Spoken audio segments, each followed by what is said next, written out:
సినిమాల్లో వర్క్ చేసిన వాళ్ళు, ఇండస్ట్రీలో వర్క్ చేసిన వాళ్ళు రాజకీయాల్లోకి రాకూడదా? ఒక చిన్న సందేహం అండి, ఏమనుకోవద్దు. తెలుగుదేశం పార్టీని స్థాపించిన గౌరవనీయులు స్వర్గీయ ఎన్టీ రామారావు గారు, ఆయన ఎవరండి?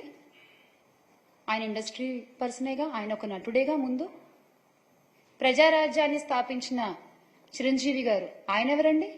ఆయన ఒక నటుడే కదా. ఎందుకు ఇప్పటి మన డిప్యూటీ సీఎం గారు పవన్ కళ్యాణ్ గారు, ఆయన ఎవరు? ఆయన నటుడే కదా. అంటే అబ్బాయిలు వస్తే పర్వాలేదు, అబ్బాయిలు వస్తే సూపరు, అమ్మాయిలు వస్తే మాత్రం అంతకుముందు వాళ్ళు చేసినవి ఇలా పోస్ట్ చేసేసి మీకు నచ్చినటువంటి టెక్స్టులు రాసేసి క్యాప్షన్లు పెట్టేసి ఇలా చేస్తారా మీరు? ఇది ఎంతవరకు కరెక్ట్ అండి?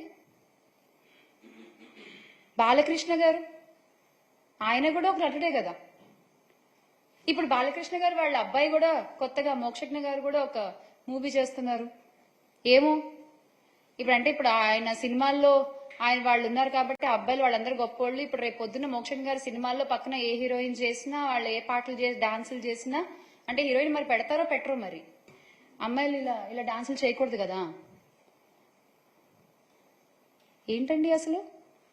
మీ పార్టీలోనే ఇంతకు ముందు జయసుధ గారు ఉన్నారు, జయప్రద గారు ఉన్నారు, కవిత గారు ఉన్నారు.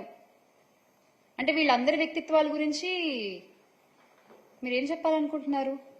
ఓహోహో, వాళ్ళు మీ పార్టీ వాళ్ళు కదా. Okay okay okay. సో మీ పార్టీలో ఉంటే ఓకే.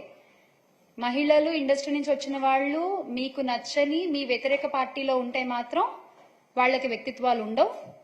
వాళ్ళ వ్యక్తిత్వాల గురించి మనం ఏదైనా మాట్లాడేస్తాం, వాళ్ళ మీద మనం ఎంత అభాండాలైనా వేసేస్తాము, ఎంతైనా ట్రోల్ చేసేస్తాం. అంతేనా? అంతేనా మీరు చెప్పదు?